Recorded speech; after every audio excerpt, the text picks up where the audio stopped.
Thank you so much, Bino, for that very surprising introduction. I recognize the leadership of CAPA in the meeting here and also of the Green Anglican Movement across Africa and my colleagues in Mother Africa. I am delighted to share this moment with you, and I will go straight to my presentation. So I have named my presentation this afternoon and this morning from where you're joining from, Co-Creating with God like the Hummingbird, the practices of ecosystem restoration in Africa and the role of the church. So for this presentation, I will try to do 4 things, like the objectives for my presentation. I will provide a definition of some basic concepts to help us understand what I want us to know this afternoon. I will offer some examples of practices of ecosystem restoration in Africa. I will explain some reasons why the church in Africa is critical in ecosystem restoration. I will explore some ways that the church is engaging, can be engaged meaningfully. And finally, I will suggest an approach I'm calling aware, available, and able. And I hope this we can do in the next 14 to 15 minutes to give a chance for conversation. For my presentation, I have resources that I consulted, which I also recommend to you, brothers and sisters. They're very good materials that you can read for yourself, as you can see on the screen. Now, to begin my conversation, I want to premise my presentation on 2 stories that I love so much. And the first story is this story of the Garden of Eden in Genesis chapter 2, verse 8 to 14. And I'm calling it, in the beginning, there was the Eden ecosystem, that God created the ecosystem within the Garden of Eden, called it the Garden of Eden. And you can see the picture I'm showing the screen, various things. You can see water, you can see trees, you can see grass, you can see stones, you can see flowers, and also, of course, there are also animals within those very spaces, and I'm calling that the Eden of the Garden of Eden ecosystem. But the second story that I love so much also is the story of the hummingbird, which I want to share with us briefly. And it has been told by so many people in many spaces, and so there are many versions to read, but I choose the version told by a Kenyan environmental activist called Professor Wangari Maathai. I know most of us in climate action programs must have had this name as one of the icons in Africa in regards to issues of the environment and climatic action. So she tells the story of the hummingbird, that, you know, the forest where they all live as animals was in fire, and every animal ran away, ran out of the forest, and they did not know what to do.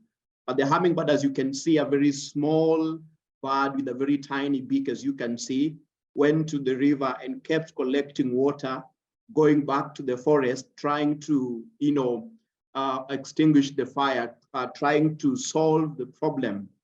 And every animal around there, elephants with their trunks and all the big animals of the jungle, kept wondering, what are you doing? And the response that Wangari Maathai gives, which I want us to listen to, is what the hummingbird says, that I am doing what I am able to do to solve the problem. I'm doing what I can do within my means. And so that's what I want us to reflect on. I am doing what I'm able to do within my means. And so the key concepts today for our discussion would be the ecosystem, ecosystem equilibrium, ecosystem disturbance, ecosystem restoration, and why Africa and why church.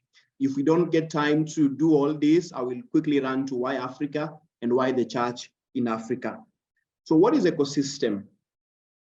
And I'm defining it simply as, you see, number 1 and number 2, a unit or a community. And we will say that further as we move on.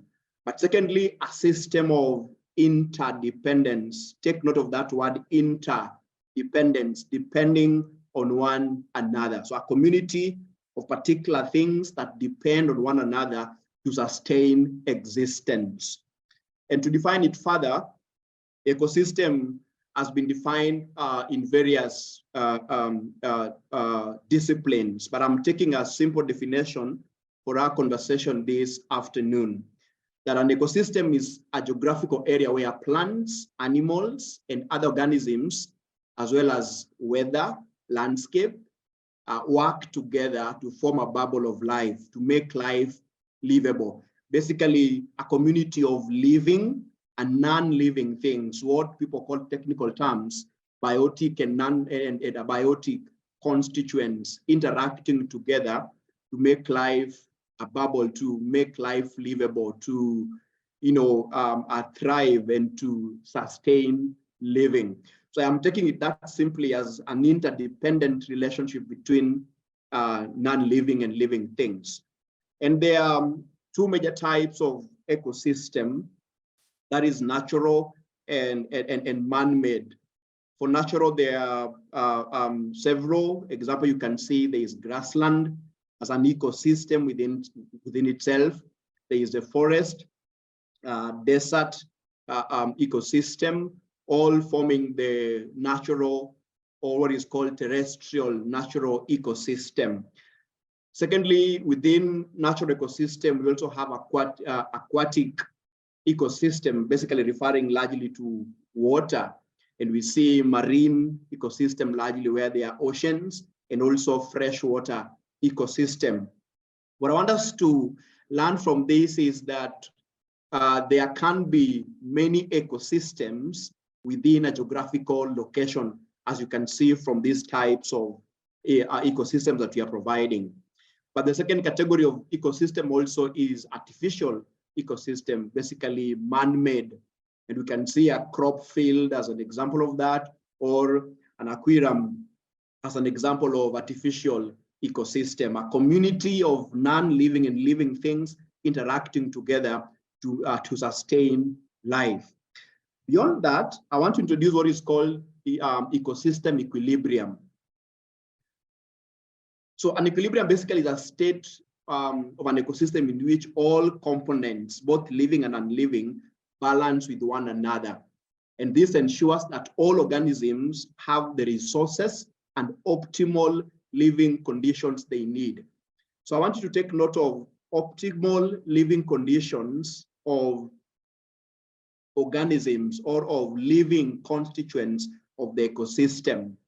So in this equilibrium, an ecosystem has a balance between all organisms and their needs of resources, and the ecosystem experience conditions, the non-living part of the ecosystem, like weather that I talked about before.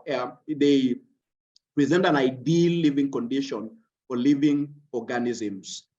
And the opposite of equilibrium or ecosystem equilibrium is ecosystem disequilibrium, where the ecosystem is no longer in a state of harmony, no longer in a state where optimal living conditions for living things is okay. It is at stake, it is interfered with. And this can be caused by a lot of things, both large and also very small things. So this takes us to the third concept of disturbance of the ecosystem, or basically destruction of this harmonious coexistence of living and non-living things, what I'm calling this afternoon disturbance of the ecosystem. So ecosystem disturbance, yes, thank you. Disturbance are events such as storms, floods, fires, or human activities that disrupt the functioning of the ecosystem. And I'm saying there are two broad disturbances, or two broad things that destroy the ecosystem. There is natural disturbance like flood, forest fires, volcanic eruptions, and many others that I would request us to talk about when we go to our discussion moment. But also there are also human-made disturbance. And research has shown that human-made disturbance is the heaviest contributor towards destruction of the ecosystem. And this comes through things like pollution, deforestation, and introduction of invasive species within a particular ecosystem. So when this happens, therefore, there is need, and why we are talking today, there is need then for restoration. There is need for making the living conditions of the organism, the ecosystem, right. And this is called ecosystem restoration. And I don't want to say so many words, but I'm picking 3 key words to help us understand that it is about repairing that which has been destroyed. It is corrective steps. What do we do that is different to at least try to bring that equilibrium again, or to make the optimal conditions of living still, although not the same as it was before, but still to maintain an optimal condition of living organisms in an ecosystem, what I'm calling reclaiming. So to restore is to reclaim the ecosystem. It is to have corrective steps and to repair that which has been destroyed. I want to go to the third question that I raised: why Africa and which Africa? And this is very key for me this afternoon. Why Africa? And the next slide, sir. Yes, why Africa and which Africa? When I talk about why Africa, you know, from various discussions we've had in this series, you may have known why Africa needs to be in the center of this discussion, basically because it's the most vulnerable continent. And I will not go to those details because we may have had them during our webinars in this series. But which Africa? The question about which Africa should be critical for us, because remember, ecosystems are specific geographical places, and not every place have the same ecosystems. And when I say which Africa, I'm simply asking the question, where are you and what is happening where you are? Localized and contextual relevant interventions. So it is a question of which Africa. It is the Africa where you are. Where I come from is Kenya, but not just entirely Kenya. I come from Western Kenya. And where you could be coming from, like somebody said, is coming from Cape Town, someone else from, you know, Stellenbosch, or different places of South Africa. So which Africa is the specific place where you are, and what is happening, and what are the local intervention strategies that we can have for that place. So as we look at Africa in general, also we must ask the question, which Africa and where are we? And why the church as the next question, and particularly again, which church? Why the church? Because of 3 C's that I'm raising in this conversation. The church is a contributor to the crisis, and therefore the church can be a contributor to the solution. And why do I say a contributor to the crisis? UNEP has done a research and has established that religious organizations control 8% of the Earth's habitable land. And that habitable land, it means it has many ecosystems. So if it is destroyed and the church controls it, I mean, the religious organizations, church, you know, Islamic organization, the rest, if it is destroyed, then we can rightfully say they are contributors, but therefore also they need to be solution providers. But the second C is church, particularly in Africa, has the power to convene and convince, basically bringing people together. Every church has, you know, particular membership every Sunday or every time you meet. So church is able to convene people, to bring people together for a particular cause. And not just to bring them together, but also to convince them. Because then within church, we have our own beliefs and we have our own relationships where we engage and people are able to walk in obedience. So the church is able to convene and to convince. But beyond that, the church has a commission, the Great Commission. Of course, Jesus sending disciples, what has been called the Great Commission, is great. But also in Genesis story of creation, there's another Great Commission where God commissions us as Christians, particularly to be co-creators with him and to be stewards of the environment. And I know all of you through this series, you have had the discussion between dominion and stewardship. God has commissioned us not to be dominators of ecosystems, but to be, you know, stewards, to make life livable in those various spaces. So the church is a contributor, has power to convene and to convince, but also we work within a Great Commission, the mandate of co-creation in Genesis. Which church again? It begins with myself, begins with yourself, your then it goes to the family, the local congregation, my local diocese where I come from Western Kenya, a diocese called Maseno West Diocese. You know, apart from my diocese, the churches in the neighborhood, more of an ecumenical relationship where we have various churches within the neighborhood, churches in the entire nation, and the body of Christ worldwide. So when I talk about the church, do not wait, for example, for the leadership of CAPA to make a statement. That is very powerful if they do, and I know they have done that before. And also where you are as an individual, it begins with, it doesn't begin, in my country, Kenya, there's a word that people call bottom up. It begins from the grassroots where you are with your family, because that then is where the ecosystem is, where you find an aquatic ecosystem or a terrestrial ecosystem. It is you where you are, where the church should begin the action. There are very many examples in Africa at a very higher level of interventions. And I will not spend much time in this. There are multilateral visions and commitments like SDGs, especially 13, like we know the AU Agenda 2063, and many others. But also there are really projects that are going on in our regions that we need to pay attention to, like between Senegal and Djibouti, the Great Green Wall project, you know, where they want to green the economy, green the place between the Sahel region, planting and growing of trees, as well as practicing environmental friendly, you know, activities. In places like South Africa, there is the working for water. What I want to say in this presentation here is that we need to pay attention as young people and old people and people in the church to know what is happening within our region, so that then we are able to plug into what is going on. Apart from regional projects, there are also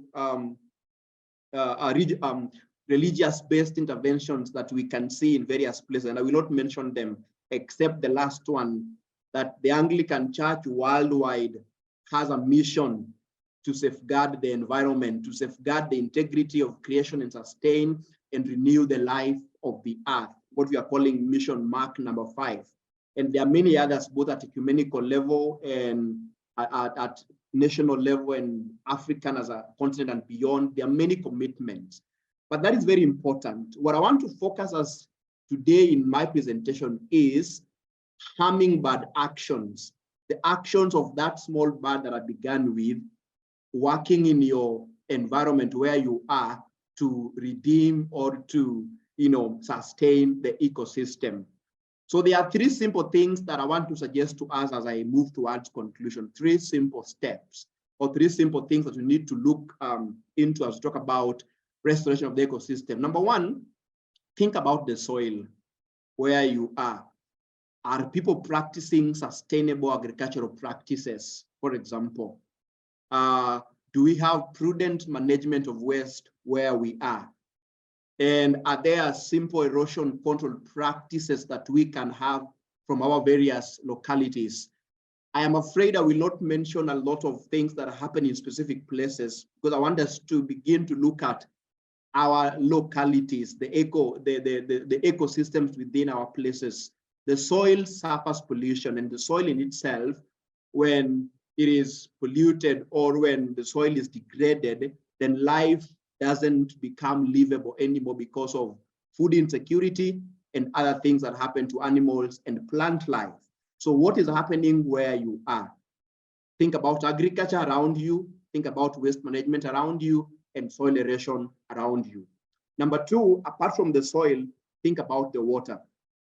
And I brought this picture here deliberately because the water, the next slide. Yes. Think about the water. This is where I come from in Kenya. This is a place called Malindi in the coast, and you see what is happening there. So as you think about water, think about domestic use of water. Simply reduce, reuse, recycle, and replenish. I believe these 4 are things that we have had before, as we talked about in this series. So when you think about water, it's both domestic use and also outside domestic use. For surface water, like, you know, rivers, like lakes, like oceans, We invite ourselves to advocate and practice reduction of plastic consumption and reuse or recycle plastic when you can.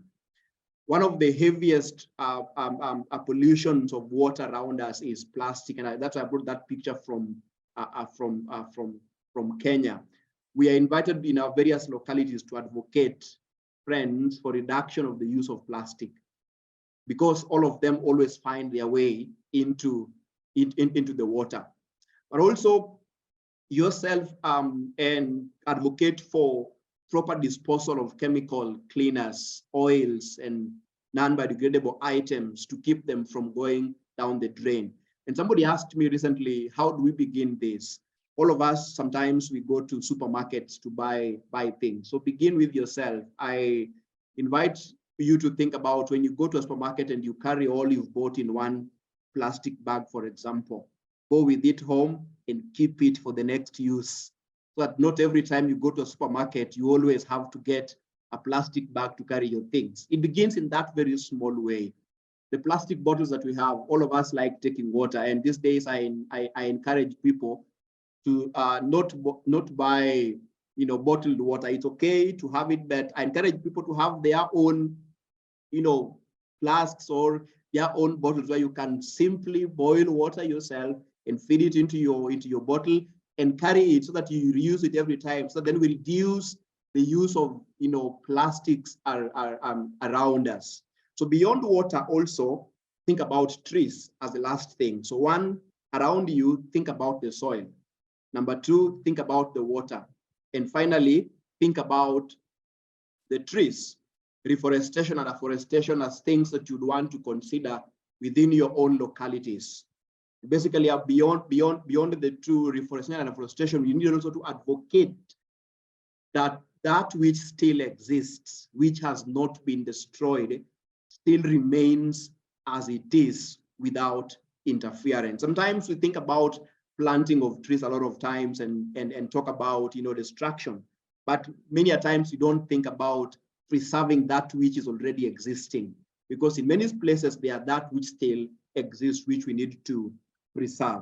In conclusion, three things from the hummingbird story. How then do we begin engaging practically? Now I'm saying 3 steps. Number one, aware. Be aware. What I'm calling think globally and act locally. Basically asking the questions, what are the lived realities in my neighborhood? And globally, what are the existing frameworks for mitigation, both in our country, that is locally, national and international? What are the frameworks that are existing? What is already going on? What are the practices of interventions around me, and who is doing them? What are the gaps in my community? So be aware of what is happening around you.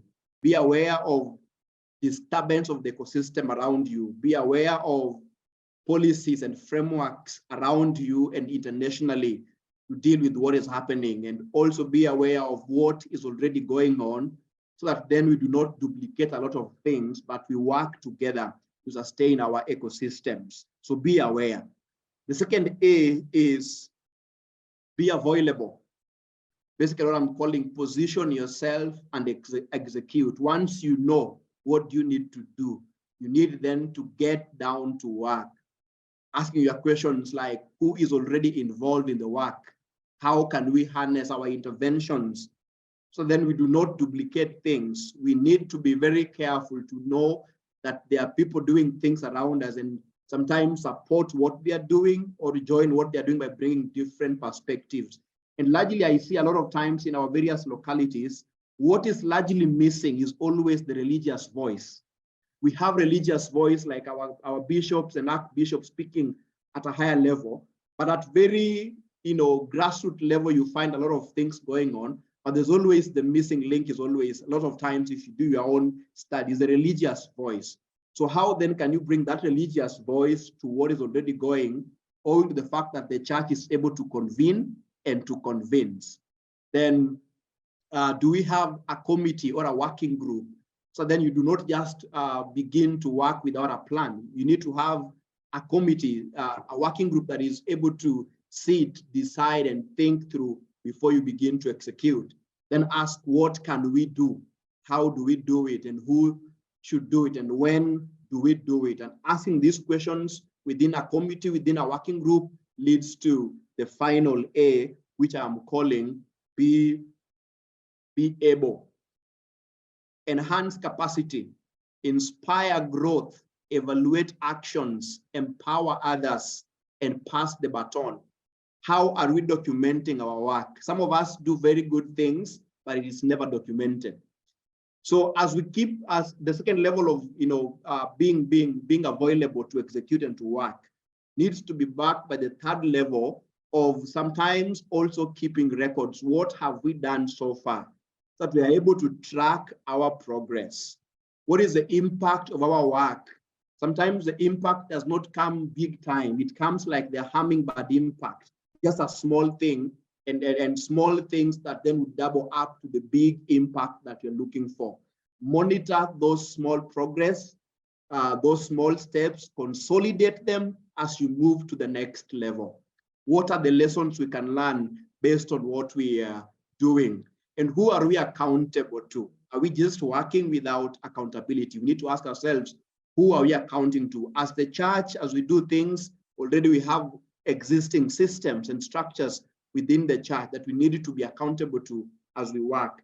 Not that they are policing us as we are working, but simply being able to add to the work that we are doing, add a voice, simply being able to connect us to various people that are doing the work that we are doing. And finally, once all this is done, do not be the last person, because you are not the first. So don't be the last.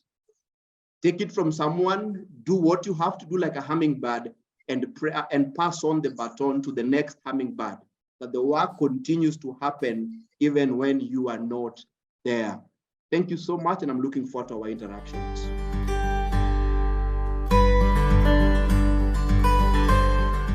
All right, thank you.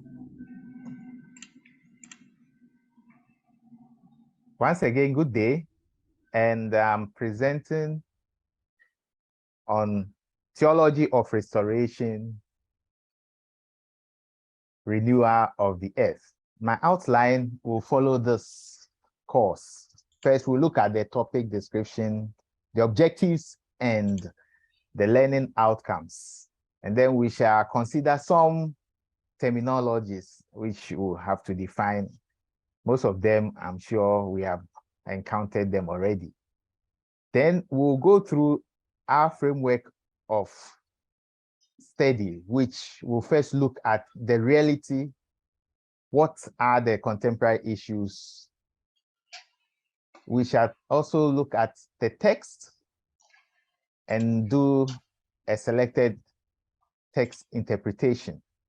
And then the engagement, which involves the reality and the text interaction or dialogue that leads to renewal and restoration. Then we will have our breakout sessions, and we will draw a conclusion to this presentation. This topic reviews participants' understanding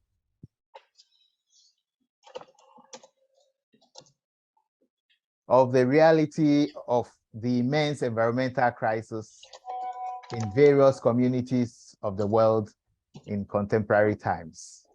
It will engage participants' experiences of diverse degradation of the Earth's resources in various contexts, and what actions are being introduced to resolve the problems. Then we'll look at some selected texts and interpret them to guide us in our understanding of God-humankind relationship, which is one of the issues that we'll look at, and then our action for renewal and restoration of the Earth's degraded resources. We hope that by the end of this session, participants should be able to explain terms like theology, God, humankind relationship, Earth relationship, identify areas in their communities that require renewal and restoration of the Earth's degraded resources, interpret selected Bible texts to inspire the understanding of renewal and restoration, and then engage the understanding of the reality and biblical text to stimulate action for renewal and restoration of the Earth's degraded resources. Okay, so participants should be able to explain theology and God-humankind relationship and identify areas in their communities that require renewal and restoration of the Earth's degraded resources. Interpret selected Bible texts to inspire the understanding of renewal and restoration, and engage the understanding of the reality and biblical texts to stimulate action for renewal and restoration of the Earth's degraded resources. Next slide, thank you. So by the end, it is hoped that by the end of the presentation, participants should be able to discuss how God, humankind, Earth relationships inspire action for renewal and restoration of the Earth's degraded resources, and write an essay on the topic, how the study of the Word of God motivates the church's action for renewal and restoration of the Earth's degraded resources. Next slide. Okay. Right. So with the terminologies which we would like to look at is first the term theology. Now, anytime we look at theology, we try to break the word into two, theos and logos. And theos is God. That's the Greek term for God. Logos is word. So simply, when we talk of theology, we are looking at God and word. In other words, we are thinking about God. We are thinking about God. That's how one scholar defines it, Grogan. And so we'll also like to look at biblical theology. In this case, it is subject-specific, biblical theology. Here, it is the Bible, what the Bible says about God and God's relations with creation, especially humankind. So we also look at environmental theology, since we are concerned with the environment, the ecology, ecosystems, etc. So environmental theology, simply, we can define it as knowing God and understanding the relationship of God and his creation. Trying to understand God in relation to the environment. Next slide.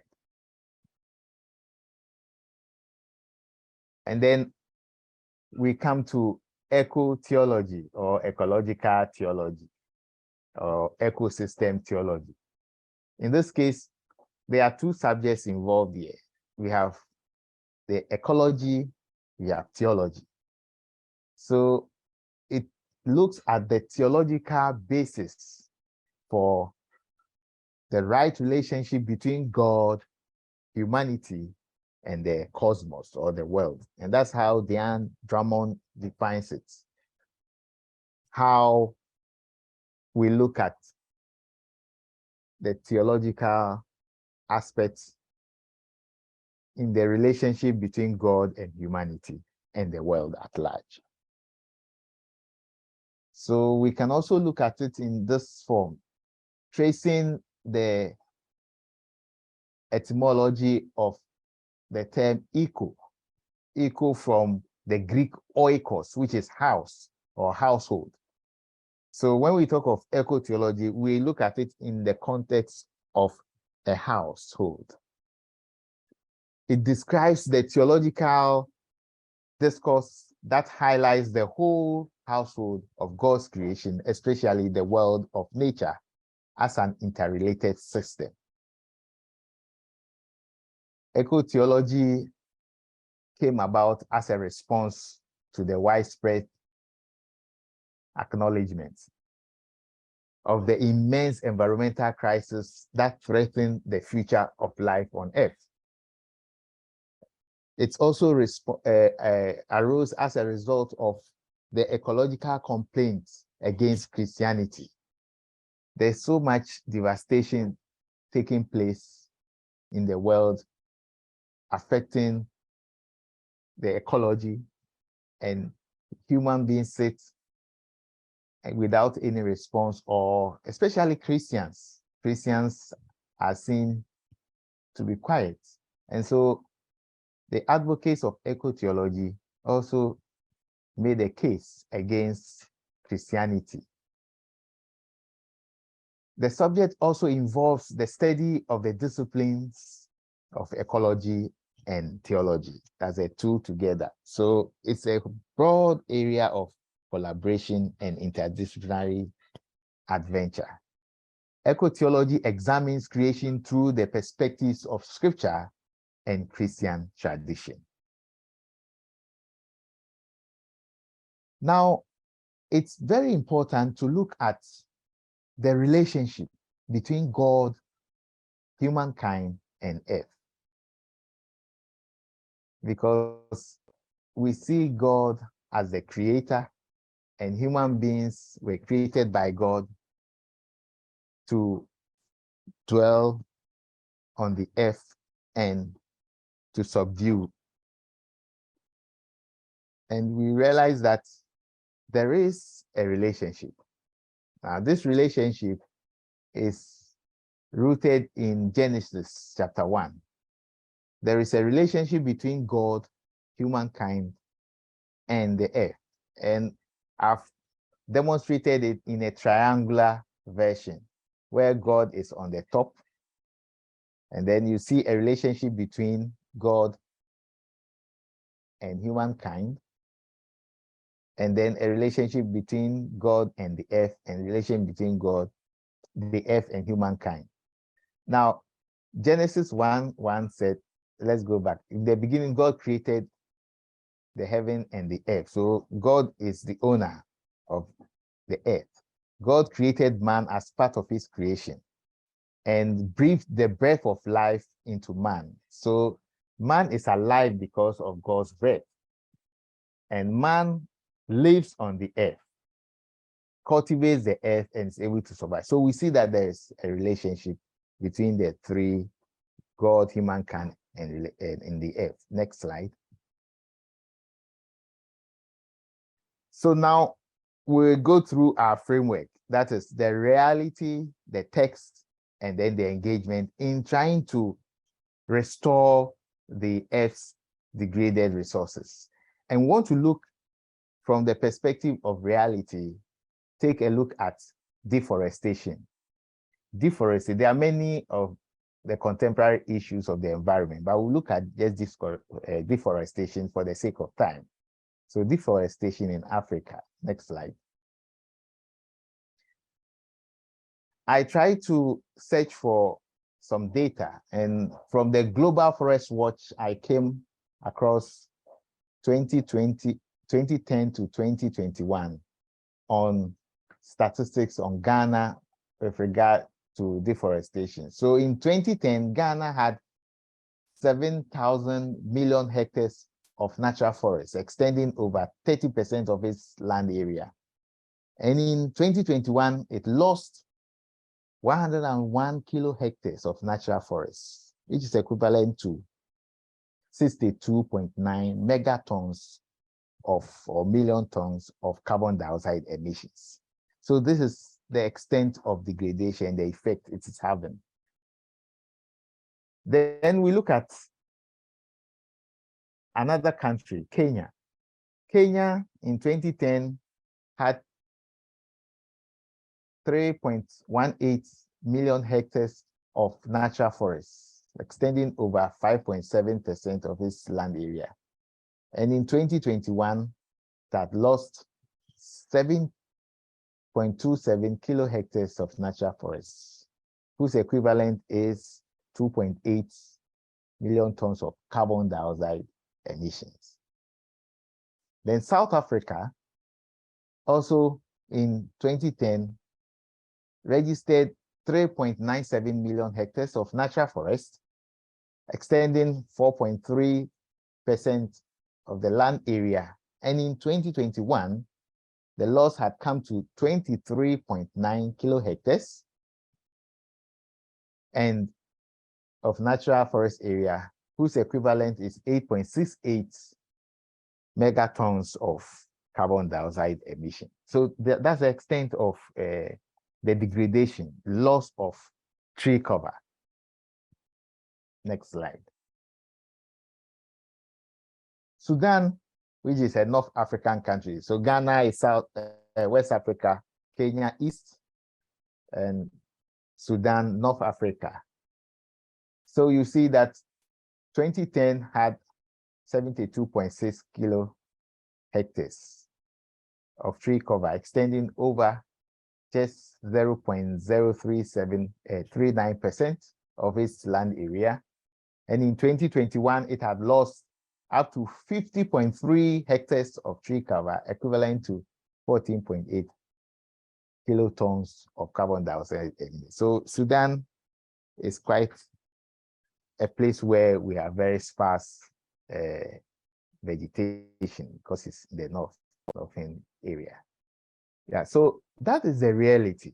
Now, if we think about the fact that we are losing our forests and we need to do something about it. And so that is why we have to care about restoring the forest. Now, in that context, we'll have to look at how, the next slide, please. We have to consider what to do. Again, these are pictures that indicate the extent of vegetation loss. In Africa, these are images. If you go to the next slide, you also see that these are pictures from Ghana, right? Rainforest, and all these areas have been devastated. The trees have been cut. You see logging vehicle cutting the logs for sale. Over here, similar, you can see all the trees, most of them are gone, just stumps all over, and you see the transportation of them across the country. Next slide.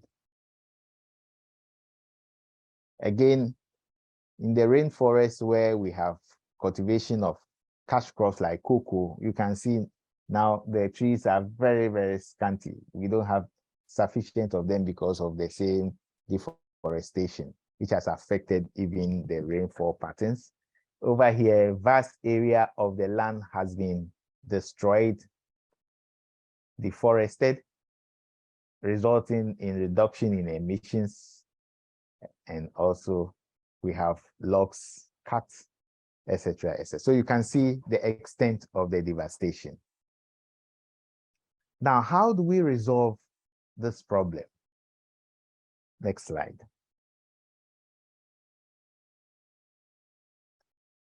As Christians, we want to bring to bear our understanding of Scripture to the problem of deforestation. And so we want to do an interpretation. When we read the text, we should be able to interpret the text to inspire our actions that we take and decisions that we take regarding the resolution of the crisis of the environment. So first of all, let's look at what is biblical interpretation.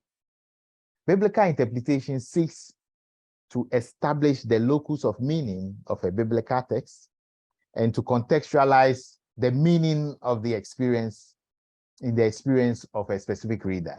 Now, what we do is that you read the text closely and try to contextualize. In other words, you bring it into the context of the reader. The reader comes into the text with certain preconditions, certain cultural backgrounds, which will influence the way he reads the text and the way he will bring his meaning into the text. So that is done for meaning, for insights, and to call for actions for renewal and restoration of the earth's degraded resources.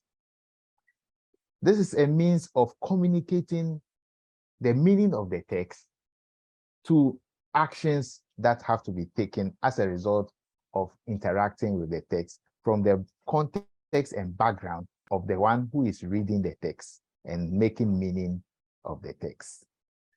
And so we would like to look at some selected texts and try and see how we can be inspired to take action in resolving the problem of the environment or the problem of deforestation. Next slide. I selected 3 texts, but for the sake of time, we can just look at one and then the rest will be guided to do the analysis. Now, the first text is Genesis chapter 1, verse 1, and Genesis chapter 2, verse 7. The theme that comes out of this is the God-humankind relationship. And so the first thing to do is to read the text. Now, usually in biblical interpretation, you have to read from the original text, and that will guide you to be able to make a proper translation and a proper interpretation. But we are not going to do that. Let's read from the English text. Now, in the beginning, God created the heavens and the earth. In the beginning, God created the heavens and the earth.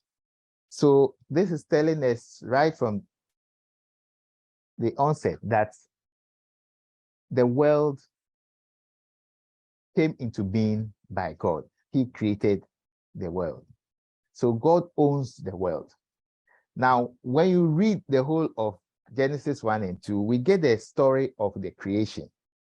But what is important is to know how the story brings about or helps us to understand the relationship between God, humankind, and the earth. And so in that context, we will look at the second text, which is Genesis 2, verse 7. And Genesis 2, verse 7 says that, then the Lord God formed man from the ground and breathed into his nostrils the breath of life, and man became a living being. Now, the term for man is Adam, and from the dust of the ground or of the earth, Ha-Adama. So the earth is Ha-Adama. Adam was from Ha-Adama or from Adama, Adam, we had Adam. You see the relationship. Okay, so man is actually earth. Man is part of the earth, earthling. And then man became a living being as a result of receiving the breath of life. God breathed his breath into him. So man is a living being. Nephesh in the Hebrew is nephesh. So the nephesh that makes man, the spirit of God in man is the nephesh. And nefesh chaya is the living, the breath of life. So life is in man because God has deposited that in man. And because of that, the relationship between God and man is very clear. God is part of man, or man is part of God, and man is part of earth. So there is a triangular relationship. And this is why it is important to maintain the resources of the earth, for which man has been made a custodian, or man is supposed to be the keeper of the earth. So it is rather very unfortunate that we are destroying the relationship and we are destroying the resource that sustains us. Instead of sustaining, we are destroying this. When we read Exodus 22, verse 6, we also see the situation where we are reminded to do restitution or restore, right? Quickly, when fire breaks, Exodus 22, 6, when fire breaks out and catches the thorns so that the stuck grain or the standing grain or the field is consumed, he that kindled the fire shall make full restitution. This is a command of God.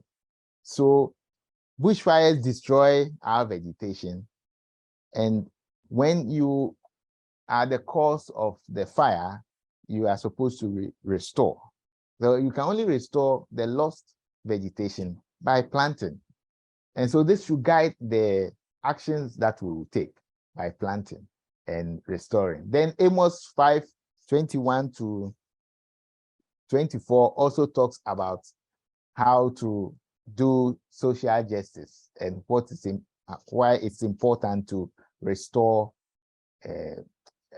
to avoid destruction of any system or exploiting.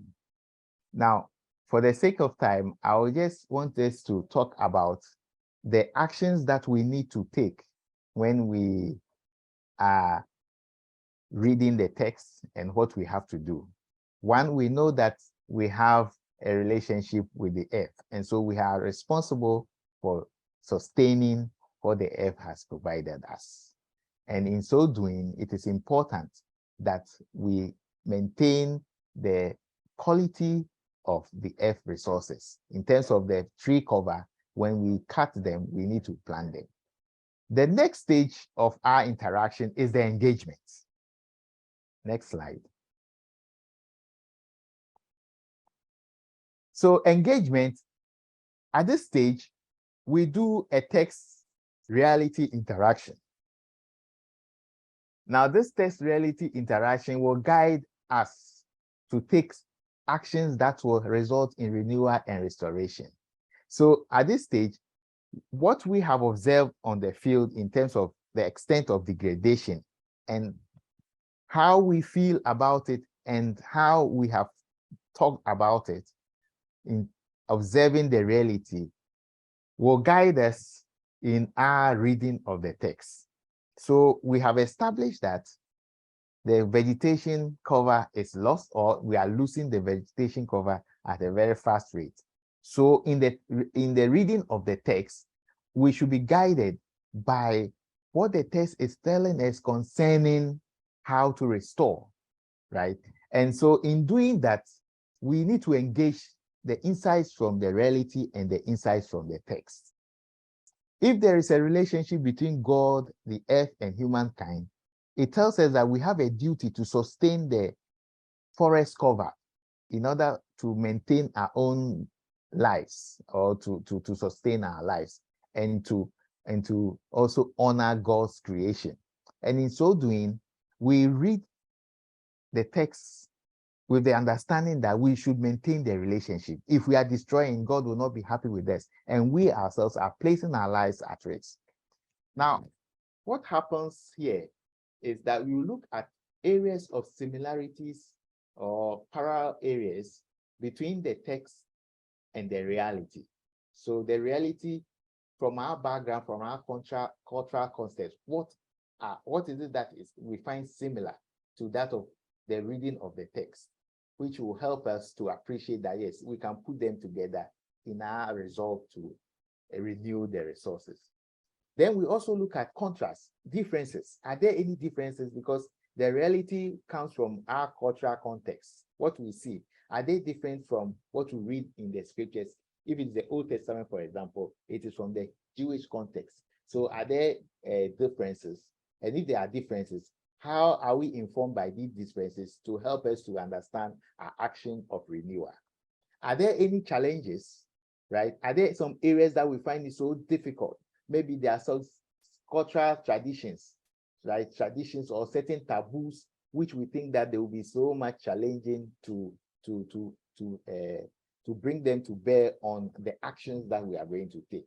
So we look at it from various concepts, and there are so many materials that we can have access to guide us in our decisions, right? We have proverbs. We have, for example, every tradition has certain proverbs or certain traditions that guide us concerning how we maintain the vegetation or we maintain the environmental resources. There are some places when you cut a tree, you'll be fined, or it's even a taboo to enter certain forests. So these are all cultural issues that will help us to interact with the text, what the text is also telling us. And they will end up helping us to find out reasons for the degradation and our reactions towards the issues on hand.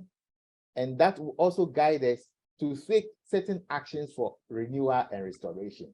In other words, they will help us to come to a point of resolution. How do we resolve to solve the problem? So that is where various advocates can come in. We have those who do eco-justice, who try to, talk or speak for those who are working very hard to seek justice for persons that are abusing the environment.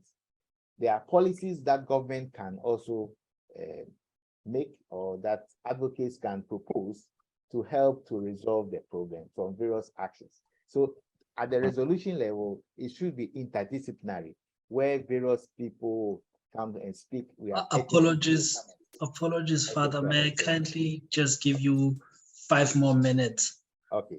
Thank you. Thank you. Right. So in conclusion, our next slide. Yeah, in conclusion, I would say that we are trying to look at how we can resolve the environmental problem using our framework of reality, tests, and engagement to discuss the issue from the biblical context if we are Christians, or from the Tanakh, Jews, or from the Quran if we are Muslims. And then, next slide. Let's go to the next slide. Okay, thank you. Yeah. So there is a relationship between God and humankind, and then the earth resources. And that should persuade us to be responsible in keeping the earth's resources and restoring them when we degrade them, or with the degradation that is taking place. And this topic is proposing a framework.